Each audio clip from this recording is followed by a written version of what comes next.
오늘 은혜 받으실 하나님의 말씀은 로마서 2장 우리 17절로 29절 말씀이 되겠습니다. 유대인이라 불리는 내가 율법을 의지하며 하나님을 자랑하며 율법의 교훈을 받아 하나님의 뜻을 알고 지극히 선한 것을 분간하며 맹인의 길을 인도하는 자여 어둠에 있는 자의 빛이여 율법에 있는 지식과 진리의 모본을 가진 자로서 어리석은 자의 교사여 어린 아이의 선생이라고 스스로 믿으니 그러면 다른 사람을 가르치는 내가 내 자신은 가르치지 아니하느냐? 도둑질하지 말라 선포하는 내가 도둑질하느냐? 간음하지 말라 말하는 내가 간음하느냐? 우상을 가증히 여기는 내가 신전 물건을 도둑질하느냐? 율법을 자랑하는 내가 율법을 범함으로 하나님을 욕되게 하느냐? 기록된 바와 같이 하나님의 이름이 너희 때문에 이방인 중에서 모독을 받는도다. 내가 율법을 행하면 할례가 유익하나 만일 율법을 범하면 내 할례는 무할례가 되느니라.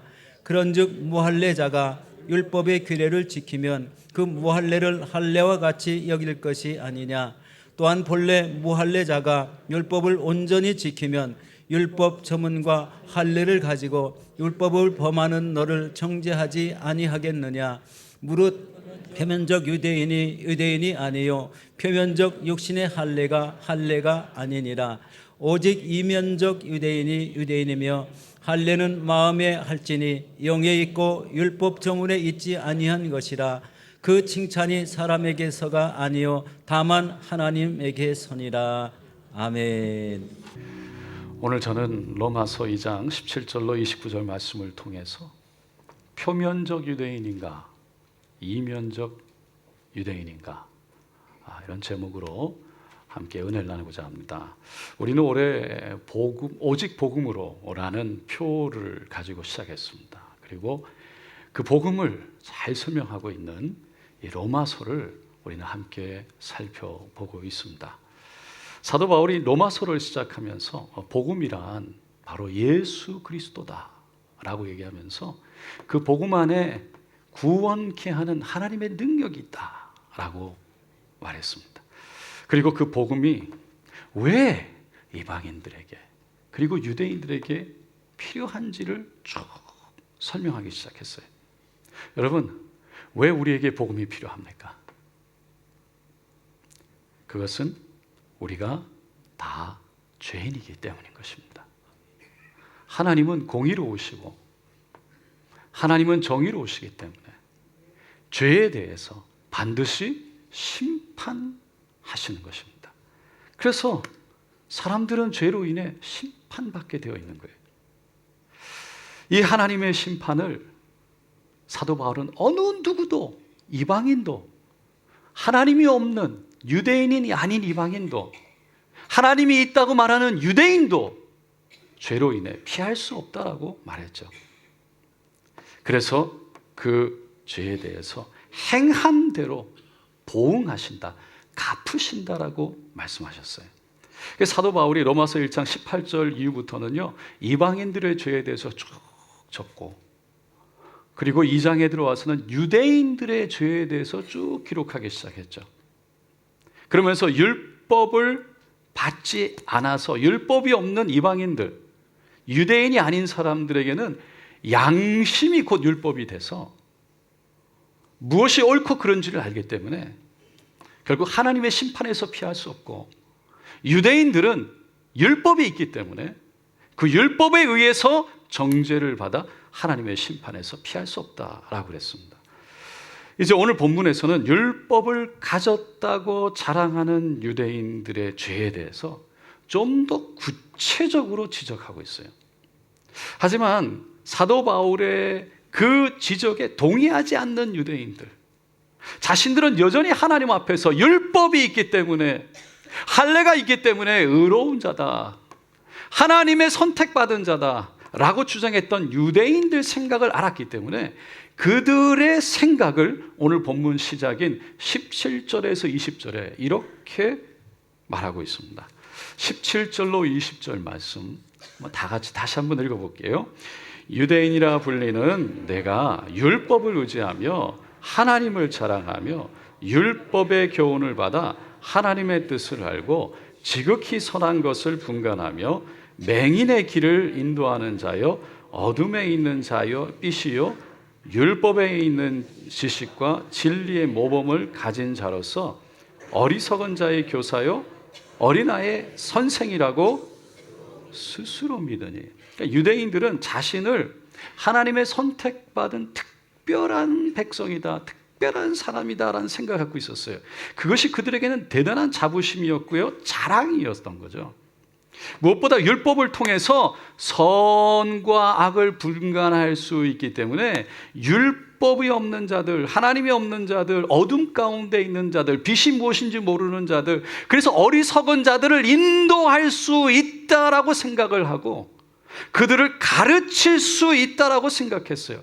그들을 이끌어갈 수 있는 자들로 부름받았다고 생각했어요. 하지만 그들의 실제 모습은 그 다음 절 21절로 24절에 사도 바울이 이렇게 말합니다. 다 같이 읽어볼게요. 그러면 다른 사람을 가르치는 내가 내 자신은 가르치지 아니하느냐? 도둑질하지 말라 선포하는 내가 도둑질하느냐?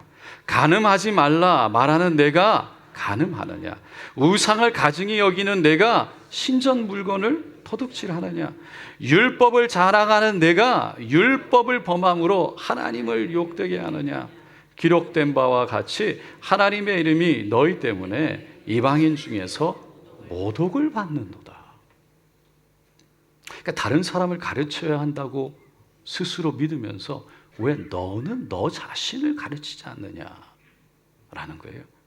도둑질하지 말라고 하면서 너는 도둑질하고, 간음하지 말라고 하면서 너는 간음하고, 우상은 가증하다고 얘기를 하면서도 신전에 있는, 성전에 있는 물건은 왜 훔쳐가느냐라는 거죠. 어떤 집에 아버지가 아들을 보니까 맨날 놀기만 하는 거예요. 그냥 너무 안 되겠다 싶어서 하루는 불렀습니다. 아들아, 네 아버지, 너 아브라함 링컨 알지? 네. 그 아브라함 링컨은 너만한 나이에 이미 독학으로 대학을 졸업했단다. 근데 너는 지금 매일 놀기만 하니 너 어떡하려고 그러냐? 아들이 네 아버지, 제가 아브라함 링컨을 잘 알죠. 그런데 아브라함 링컨은 아버지 나이에 미국 대통령이 됐는데 아버님은 지금까지 뭐 하셨습니까? 아들에게 아브라함 링컨을 기준으로 갖다 댔지만 자신에게는 적용하지 않았던 거예요. 그게 유대인들의 모습이라는 거예요. 그래서 아주 엄하게 유대인들을 향해서 이렇게 말하죠. 25절로 27절입니다. 다 같이 읽어볼게요.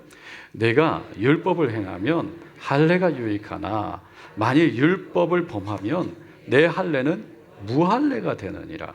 그런즉 무할례자가 율법의 규례를 지키면 그 무할례를 할례와 같이 여길 것이 아니냐. 또한 본래 무할례자가 율법을 온전히 지키면 율법 조문과 할례를 가지고 율법을 범하는 너를 정죄하지 아니하겠느냐. 유대인들은요, 남자애가 태어나면 8일 만에 할례를 했어요. 할례는 요즘 말로 말하면 포경수술이죠.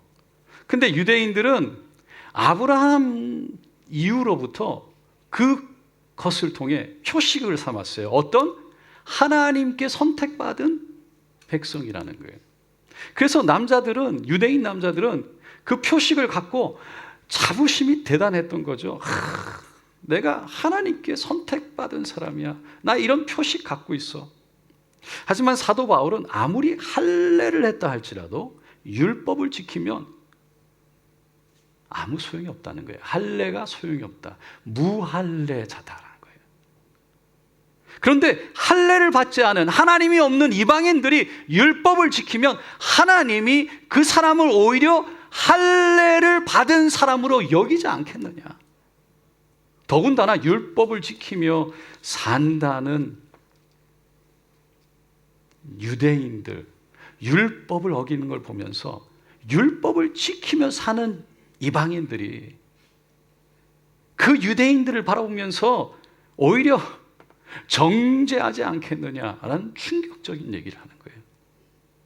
율법 없고 할례 없고 하나님 없고 우습게 여기며 손가락질했던 이방인들이 오히려 유대인들, 하나님의 선택받았다는 그 할례의 표시까지 있는 그 유대인들을 향해서 손가락질하며 우습게 여길 수 있다, 정죄할 수 있다라는 그 이야기가 얼마나 사실은 충격적인 이야기였는지 모릅니다.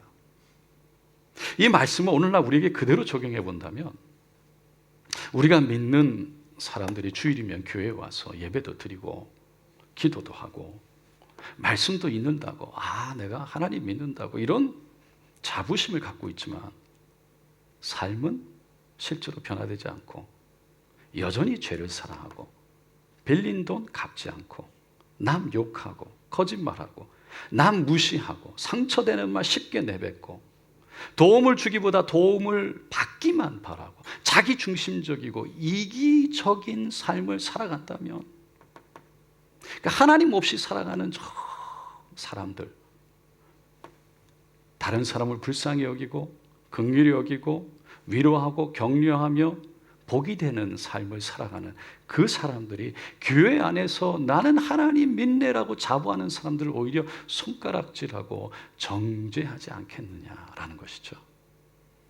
사실 이게 오늘날 실제로 일어나고 있는 일 아닙니까? 그 교회에 대한 이미지가 참 부정적인 것 같아요.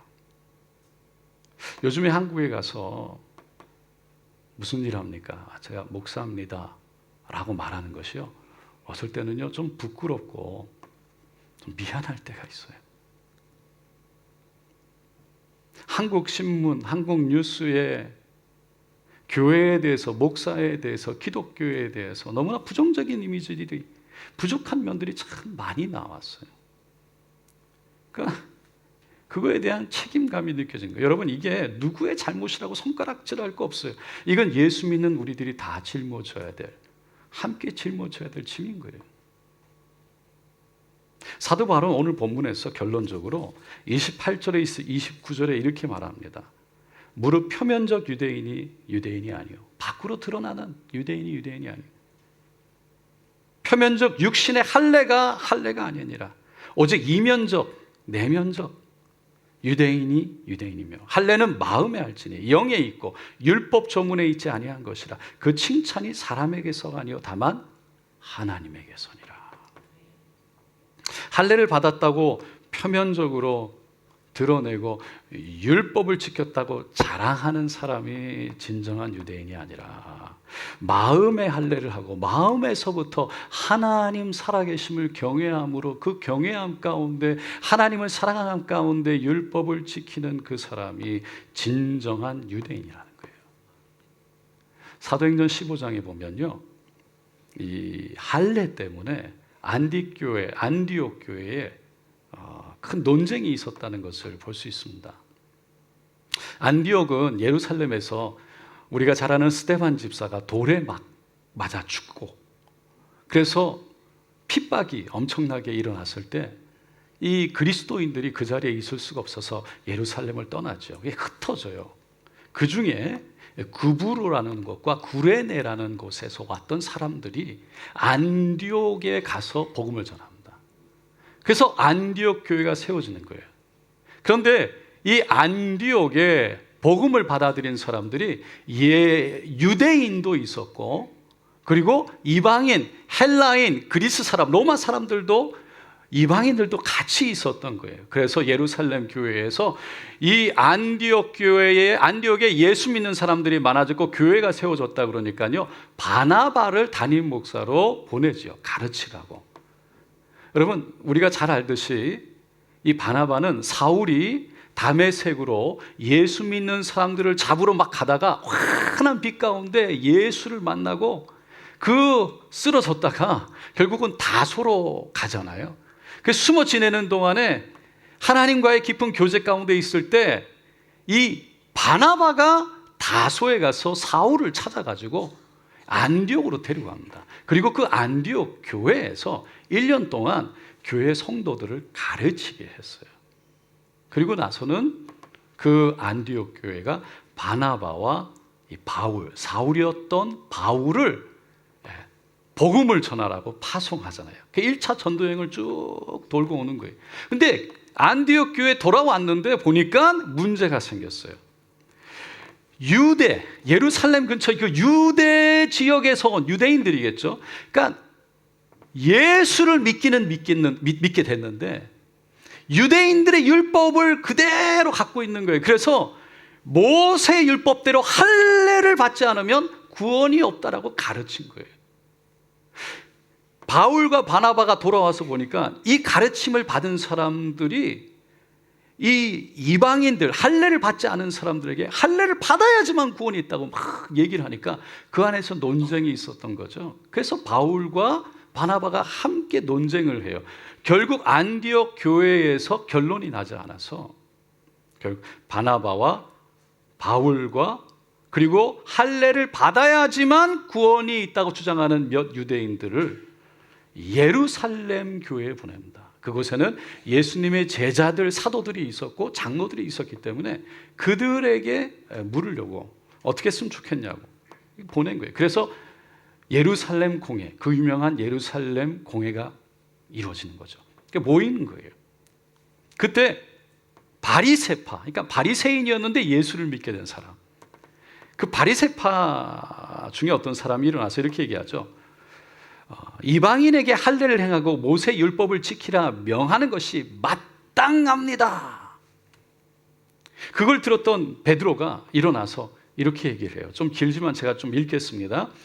형제들아, 너희도 알거니와 하나님이 이방인들로부터 내 입에서 복음의 말씀을 들어 믿게 하시려고 오래전부터 너희 가운데서 나를 택하시고 또 마음을 아시는 하나님이 우리에게와 같이 그들에게도 이방인들에게도 성령을 주어 증언하시고 믿음으로 그들의 마음을 깨끗하게 하사 그들이나 우리나 이방인들이나 유대인이나 차별하지 아니하셨느니라. 그런데 지금 너희가 어찌하여 하나님을 시험하여 우리 조상과 우리가 능히 매지 못하던 멍에를 할례를 제자들의 목에 두려느냐. 그러나 우리는 그들이 우리와 동일하게 주 예수의 은혜로 구원받는 줄을 믿노라. 그러니까 베드로는 우리 조상들이나 우리들이 능히 매지 못하는 이 할례, 이 멍에를 왜 예수 믿기 시작한 이방인들에게 지게 하려고 하느냐. 하지 맙시다 라고 얘기한 거죠. 그 당시에는요, 소독이 잘 어려웠잖아요. 그러니까 이 할례를 할 때 염증이 일어날 수도 있고 부장이 일어날 수 있는 위험이 많이 있었어요. 또 마취를 안 시켰잖아요. 그러니까 얼마나 고통 가운데 아픔 가운데 있고 그걸 견뎌야 했어요. 그거를 알았던 거죠. 그런 멍에를 이방인들에게 씌우려고 하느냐. 무엇보다 중요한 것은 구원은 오직 예수 그리스도를 통해서 그들이나 우리나 이방인들이나 유대인들이나 오직 예수를 통해서만 구원받는다는 것을 우리는 알고 있지 않느냐. 결론적으로 사도 야고보가 이렇게 결론을 내리죠. 19절, 20절, 15장이에요. 이방인 중에서 하나님께 돌아오는 자들을 괴롭게 하지 말고, 즉 율법의 멍에를 매게 하지 말고 다만 우상의 더러운 것과 음행과 목매어 죽인 것과 피를 멀리하라. 그러니까 유대인의 문화와 전통을 그걸 너무 이렇게 요구해서 이방인들이 힘들게 어렵게 괴롭게 하지 말고 예수를 가리키는, 구원을 자꾸만 전통과 율법으로 연결시켜서 힘들게 하지 말고 정말 구원을 받으면 다 따라오게 되어 있으니까 구원받게 하자. 구원은 예수에 있지 않느냐. 자꾸 그 외의 것들로 얘기하지 말자. 여러분, 요즘에 왜 다음 세대가 교회를 안 올까요? 첫째로 재미가 없대요. 자신들의 문화와 맞지 않다는 거예요. 자신들의 코드와 맞지 않다는 거예요. 교회에서 어렸을 때부터 자란 사람들은 이게 당연하다고 생각하지만 밖에 있는 사람들이 와서 예수를 믿으려고 할 때 뭔가가 어색한 거죠. 그러니까 제가 그들의 문화, 그들이 부르는 노래, 이게 맞다 틀리다를 얘기하는 것이 아니라 현실을 얘기하는 거예요. 세상에는 얼마나 재밌는 게 많아요. 그런데 교회를 와야지만 구원받는다라고 얘기를 해요. 그 교회를 왔는데 앉아 있으니까 이건 너무 고리타분한 것 같아. 예배는 조용히 드려야 되는 거야. 기도는 두 손을 모으고 눈을 감고 머리를 숙여야 되는 거야.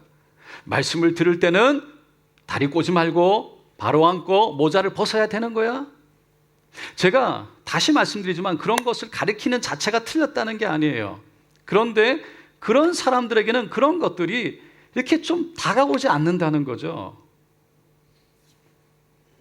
교회에서는 그런 사람들을 품어내기 위해서 막 음악도 조금 신나게 하고, 할렐루야, 막 드럼도 좀 강하게 치기도 하고, 오늘같이 찬송가를 부르는 것 같은데 아닌 것 같고,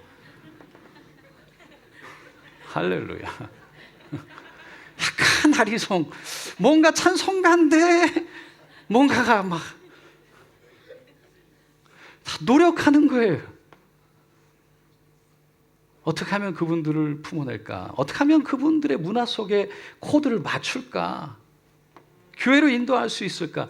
그분들에게 교회에 와서 믿음이 성장하기 전에 예배는 어떻게 드려야 되는 거야? 교회에서는 어떻게 말하고 어떻게 생활해야 되는 거야? 강대상에 올라갈 때는 어떻게 올라가야 되는 거야? 대표기도 할 때는 어떻게 해야 되는 거야? 어떻게 사랑하고 어떻게 섬겨야 되고 어떻게 교회에서는 웃고 다녀야 되는 거야? 그거를 자꾸 얘기해요. 가르치려고 그래. 그런 가르침이 틀렸다는 게 아니에요. 필요 없다는 것도 아닙니다.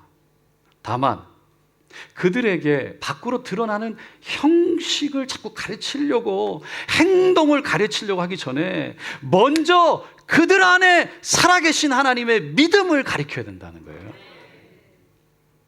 그러니까 하나님이 살아계시다는 믿음이 들어와야 돼요.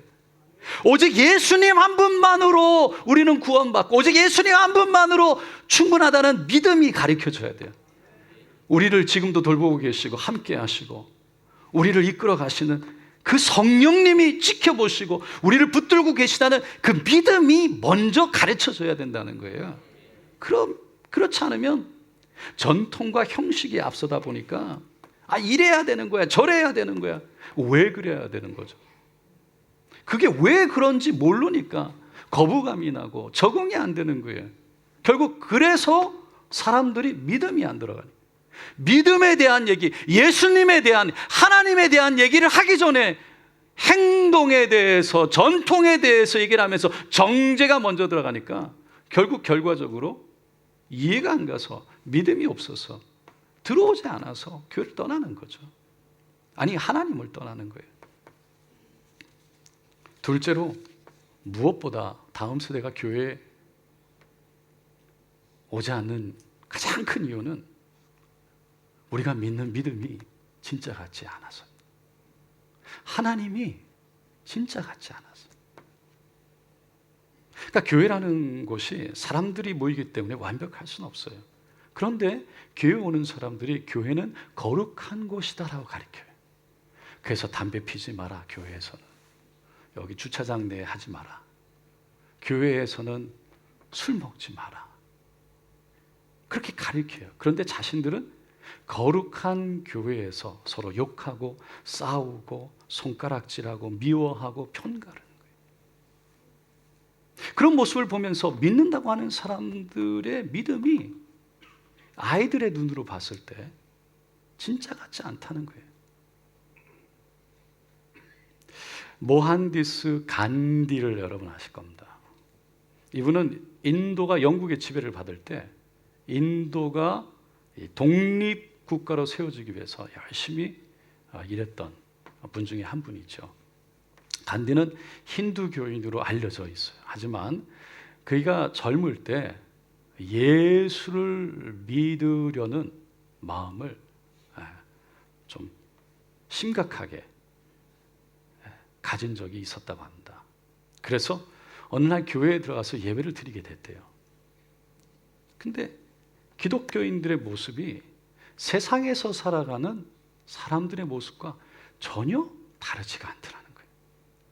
그 간디가 마지막에 결론을 이렇게 내려요. 그들은 특별한 신앙심이 있어 보이지도 않고 기독교가 힌두교보다 더 나아 보이는 것도 없다. 그러면서 완전히 기독교로부터 등을 돌리게 되죠.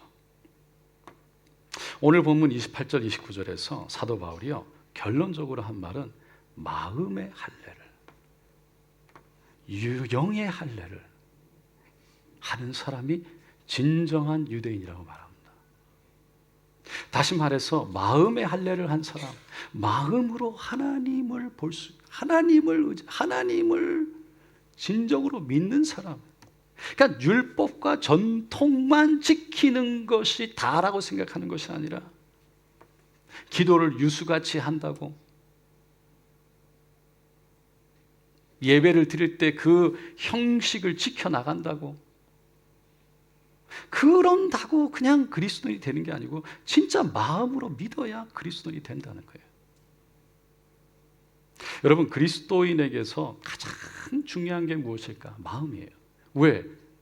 우리가 하나님을 믿을 때 무엇으로 믿을까요? 마음으로 믿는 거예요. 그 마음이라는 건 지식과 감정과 의지가 있는 것이에요. 그래서 이 마음이 영혼과 합쳐져서 하나님이, 성경에서 사도 바울이 속사람이라고 그랬어요. 지난주에 읽었던 로마서 2장 11절에 하나님은 외모로 사람을 취하지 않는데요, 속사람을 보신다는 거예요. 요한복음 3장에 보니까 니고데모라는 사람이 나오죠. 그는 유대인들 중에 리더라고 말하고 있어요. 그러니까 바리새인이었고요, 유대인들의 입법, 사법 최고의 기관인 산헤드린이라는 곳에 참 의원이었어요. 리더였죠, 유대인 사회에서. 그는 율법을 가르치는 율법 교사이기도 했습니다. 그런데 그가 한밤중에 사람들의 눈을 피해서 예수께 찾아와요. 근데 예수님이 뭐라고 그러셨어요? 너가 거듭나야지만 하나님 나라에 들어갈 수 있다. 그 말이 이해가 안 갔어요. 그래서 뭐라고 그랬습니까? 아니, 사람이 엄마 뱃속에서 한번 태어나면 어떻게 뱃속에서 다시 들어갔다가 또 태어날 수 있습니까? 육체적으로 생각했어요. 다시 태어난다는 의미가 뭔지를 몰랐어요. 예수님은 부모에게서 다시 태어나는 것이 아니라 성령으로 다시 태어나야 한다고 말씀하셨습니다. 그러니까 표면적인 그리스도인이 아니라, 밖으로 드러나는 그리스도인이 아니라 이면적인, 진짜 마음에서 예수 하나님을 믿는 성령으로 거듭난 사람이 그리스도인이라는 거예요. 사도 바울은 이렇게 성령으로 다시 태어난 사람에게는 한 가지 표식이 있다라고 오늘 본문 마지막에 이렇게 얘기합니다. 그 칭찬이 사람에게서가 아니라 하나님에게서니라. 할례가 사람 앞에 드러내고 사람 앞에 보여서 칭찬받는 것이 아니라 하나님 앞에서 해야 되는 것이 진짜 할례니라. 여러분, 진짜 그리스도인은 무슨 일을 하든지 하나님 앞에서 하는 것인 줄로 믿습니다. 그러니까 사람에게 칭찬을 받으려고 하는 것이 아니라 살아계신 하나님을 바라보고 하나님께 칭찬받으려고 하는 게 진짜 그리스도인. 왜냐하면 살아계신 하나님을 믿는 믿음이 있어야 그 믿음으로 하나님을 바라볼 수 있기 때문이죠. 그렇지 않으면 늘 사람을 보면 사람들에게 인정받고 싶어져. 그러니까 하나님이 덜 보이니까 사람이 보이는 거예요. 사람 때문에 그리고 넘어져요. 사람 때문에 무너져요. 사람 때문에 시험 들고, 사람들 때문에 시험 들어서 마지막에 신앙마저 포기해요. 여러분, 사람이 살아가는 곳에 우리가 시험 들 수도 있지요. 사람 때문에 상처 받을 수도 있지요. 그러나 신앙을 포기할 수는 없는 것입니다. 왜? 하나님은 살아계시기 때문에. 그러니까 하나님이 먼저지 사람이 먼저가 아니라는 거예요. 내 신앙, 내 생명이 하나님 앞에서 더 중요하다는 것을 아는 거죠. 그 신앙이 있는 사람이 진짜 신앙인이다. 사도 바울이 말하고 있어요. 여러분, 오늘 본문 말씀도 사실은 지난주 말씀과 동일하게 큰 맥락 안에서는요, 우리가 다 죄인입니다. 이방인이나 유대인이나 율법을 갖고 있고 할례가 있다는 유대인 당신들도 다 우리는 죄인입니다라는 거예요. 이방인들은 아니 유대인들은 할례가 있고 율법이 있기 때문에 특별한 사람들이라고 생각하고 있지만 여전히 은밀한 죄를 짓고 살아가는, 여전히 죄 가운데 살아가는, 그래서 그 죄 값으로 보응되게 하나님이 갚으실 것이기 때문에 그것을 깨달아 하나님 앞에 겸손히 나가야 된다. 교회 안에 있다 할지라도, 봉사를 많이 한다고 할지라도, 교회 전통과 율법을 다 지킨다고 내가 그리스도인이다가 아니라, 내가 의롭다가 아니라, 내가 구원받았다가 아니라 온전히 죄 많은 내 모습이 보여져서 내가 감당할 수 없는 것을 고백하며 오직 예수가 아니면 안 된다고 고백하는 그 사람이, 할렐루야, 오직 예수가 아니면 안 된다고 고백하는 그 사람이 바로 하나님의 구원 안에 있는 사람이라는 거예요. 그것을 말하고 싶었던 거예요, 사도 바울은. 사랑하는 성도 여러분, 우리는 표면적 그리스도인입니까? 아니면 이면적 그리스도인입니까? 다시 한번 우리 마음을 돌아보면서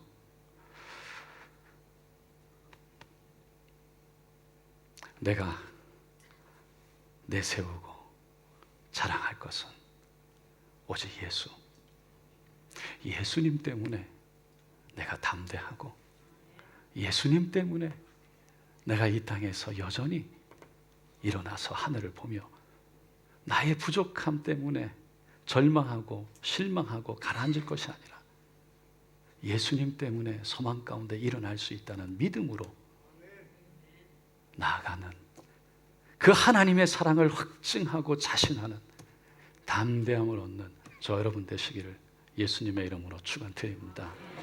기도하겠습니다.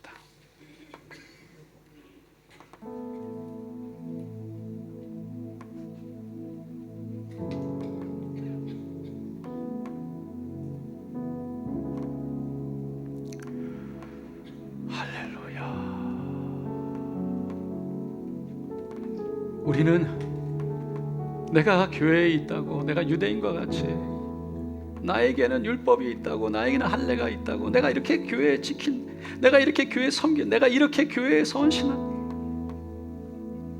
그게 우리의 자랑이 되고 우리의 하나님 앞에 나아가는 어떤, 그게 우리가 내세우는 건 아닙니까? 아니, 사람들 앞에 그것 때문에 떳떳하다고 얘기하고 머리 힘주고 그러고 나가진 않습니까? 사도 바울은 계속해서 말합니다. 다 죄인이라고. 우리가 죄인임에도 불구하고 하나님 앞에 나아갈 수 있는 담대함을 얻는 것은 오직 예수, 그분이 우리의 죄를 담당하셨기 때문에 그 믿음으로. 그래서 우리가 자랑할 거는 예수밖에 없다고. 그 예수 때문에 이 땅에서도 우리가 일어나는 거라고. 사람들한테 나갈 때도 오직 예수가 아니면 안 된다고.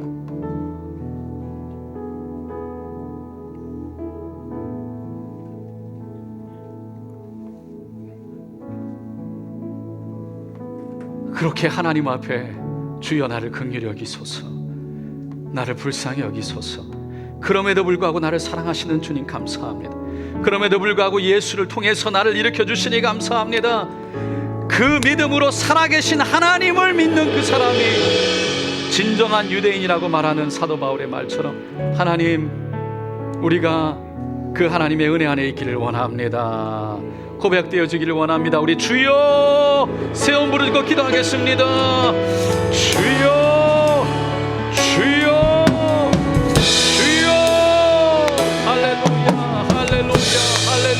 할렐루야, 할렐루야, 할렐루야. 주여 긍휼히 여기소서, 긍휼히 여기소서. 이방인들을 판단하는 유대인들에 대한 말씀, 아버지여, 우리가 드러내 드러낼 것, 우리가 자랑할 것 오직 예수밖에 없음을 알게 하여 주셨습니다. 하나님, 그 은혜 안에 거하게 하소서. 은혜 안에 거하게 하소서. 우리의 타이틀도 아닙니다. 우리가 가진 것도 아닙니다. 하나님,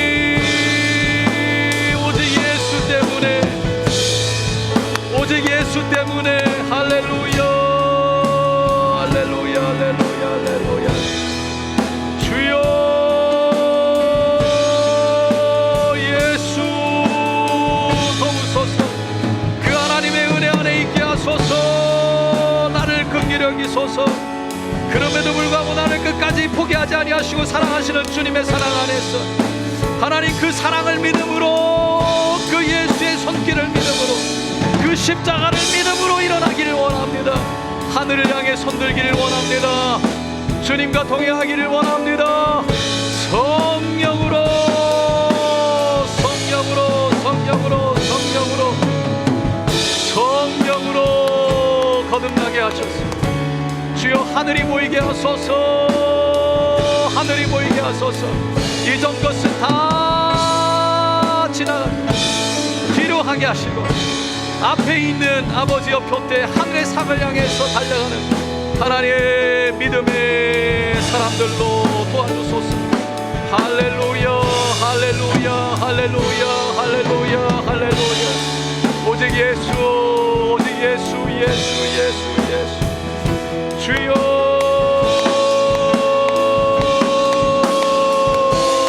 도와주시옵소서. 주여 도와주시옵소서. 오 할렐루야, 할렐루야, 할렐루야, 할렐루야, 할렐루야. 주여 받으소서. 주님 받으소서.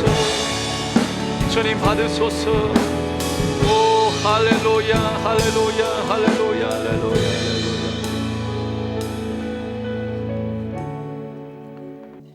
하나님 앞에서, 율법 앞에서 누가 죄 없다고 할 수 있겠습니까? 사도 바울은 그 죄를 깨닫는 자가 복이 있다는 거예요. 여전히 깨닫지 못하고 그것을 깨달아 하나님 앞에 쓴 사람은 스스로 겸손히 하나님의 은혜 안에 들어가 내가 알 수 없다는 것을 알기 때문에, 예수가 아니면 안 된다는 것을 알기 때문에 예수를 의지할 수밖에 없고 예수의 은혜 안에 들어갈 수밖에 없어. 그 예수와 동행하며 그 예수와 함께 살아가는데, 그걸 모르는 사람들이 스스로 의인이라고, 내가 율법 지키는 게, 마음은 그렇지 않은데 나에게 이런 전통을 지켜간다고, 내가 이렇게 깨끗하게 옷 입고 내가 이렇게 하나님 앞에 나온다고, 그렇게 하는 믿음이 중요하다는 것을 보는 것이 아니라 그렇게 하는 행위에 자꾸만 그 자랑이 하나님이 나에게 허락하신 믿음에, 예수에 있는 게 아니고 자꾸 내가 행위에, 내가 이렇게 한다고 너는 그렇지 않지, 그래 자꾸만 정죄하게 되는 거예요. 자꾸만 손가락질하는 거예요. 그 핵심에는 내가 없고 복음, 그 복음이 없이 자꾸만 전통과 율법 속에 자신을 드러내고자 하는 마음이 앞서기 때문이죠. 그 자꾸 정죄하는 게 아니라 하나님은 누구신가, 예수님이 얼마나 그를 사랑하는지, 그 사랑이 무엇인지를 말해줘야 되는데 자꾸 틀렸다고, 그거 아니라고, 그게 우리의 모습이 아니네. 교회에 와 있지만 그게 우리의 모습이 아니야. 그것을 깨닫는 사람은 주여 오직 예수. 우리 교회 자랑할 수 있는 것도요, 예수밖에 없어요. 제가 조금이라도 이 자리에 설 수 있는 게 다른 것이라면 제가 마음이 뛰고 부끄럽고 힘들어요. 근데 그거와 싸워요. 맨날 다 내려지고 오직 예수님만이 나의 자랑되게 하소서. 이게 싸우는 거거든요. 그것 때문에 기도해요. 왜냐하면 저도 똑같은 사람이기 때문에 조금만 뭐가 자랑할 게 생기면 자랑하고 싶고, 조금만 의지할 거 있으면 의지하고 싶은 게 사람이에요. 그래서 하나님 긍휼히 여겨 주시옵소서. 긍휼히 여겨 주시옵소서. 예수님밖에 자랑할 게 없습니다.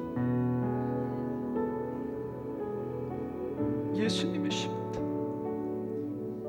오늘 이 시간 주여 나를 긍휼히 여겨 주시옵소서. 정말 하나님이 보이기를 원합니다. 성령으로 거듭나기를 원합니다. 주님, 나에게 믿음 주시옵소서. 나 같은 죄인, 그럼에도 불구하고 여전히 사랑하시는 그 사랑 안에 거하게 하소서. 그 은혜 안에 거하게 하소서. 그래서 하나님 앞에 나아갈 수 있는 담대함을 얻게 하여 주시옵소서. 이 세상에서 그 예수 때문에 하늘을 향해 머리를 들고 일어날 수 있는 소망을 가진 자로 주여 세워지게 하여 주시옵소서. 고백하시는 분 손을 가슴에 얹어주시고, 아픈 곳에 믿음으로 손을 얹고 함께 기도하겠습니다. 하나님 다시 한번 주님 앞에 긍휼히 무릎을 꿇습니다. 어느 누구도 하나님 앞에서 죄 없다 말할 수 있는 사람 없기에 오직 예수 주님 필요합니다. 예수 안에 있게 하여 주시고, 나 같은 죄인 그럼에도 불구하고 사랑하시는 그 하나님의 은혜 안에 있게 하여 주셔서 하나님 그 사랑으로 말미암아 머리를 들고 하늘을 바라보게 하여 주시며, 하나님 앞에 담대히 나가 기도하며 하나님의 손을 붙들게 하여 주시옵소서. 오늘 이 시간 우리의 눈과 귀를 가리고 스스로 속아 세상의 것들과 이 땅의 율법과 그런 전통으로 내가 이렇게 살아간다고, 내가 이렇게 한다고, 내가 이렇게 섬긴다고 내 행위를 붙잡고 자랑스럽게 내세우게 하는, 눈 가리고 귀 가리는 우리의 영혼을 무너지게 하는 더럽각한 사단의 권세는 떠나 갈지어다. 예수의 이름으로 명하노라. 우리의 영혼을 속여서 하나님을 바라보지 못하게 하고 율법과 그 전통만 가르치며 그것에 의해 사람들을 정죄하게 하고 스스로 의롭다고 말하는, 그래서 넘어지게 하는 것들아, 죄 가운데 있게 하는 것들아, 이 시간 예수의 이름으로 명하노니 떠나 갈지어다. 떠나 갈지어다. 예수의 보혈로 바르고 덮고 채우노라. 이 시간 모든 약한 것과 모든 아픔과 고통과 좌절과 절망은 이 시간 떠나 갈지어다. 끊어질지어다. 예수의 보혈로 바르고 덮고 채우노라. 강건할 치어다. 강건할 치어다. 할렐루야. 오늘도 우리를 만드시고 말씀하시고 고치시고 치료하시고 회복해 하신 분은 오직 주님이시니 하나님 홀로 영광 받으시옵소서. 감사드리며 예수님의 이름으로 기도드리옵나이다. 아멘. 손목이 아픈데 하나님이 이 시간 그 손목을 깨끗이 치료하여 주셨습니다. 걸어다닐 때 등이 자꾸 결리고 담이 걸린 것처럼 힘든데 하나님이 치료하여 주셨습니다. 허리의 통증을 치료하여 주셨습니다. 할렐루야.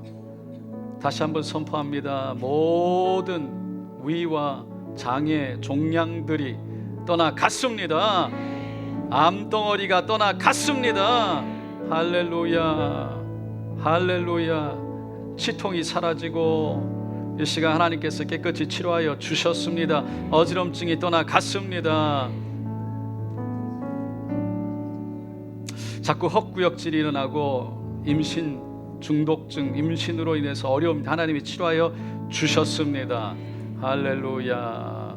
마음에 두려움이 떠나가고 하나님의 사랑이 임해서 빛이 오며 어둠이 물러갔습니다. 하나님의 사랑이면 일어날 수 있습니다. 할렐루야, 할렐루야, 할렐루야. 우리 주님이 하셨습니다. 오늘도 믿음으로 선포합니다. 우리 하나님께 영광 올려드립니다. 할렐루야.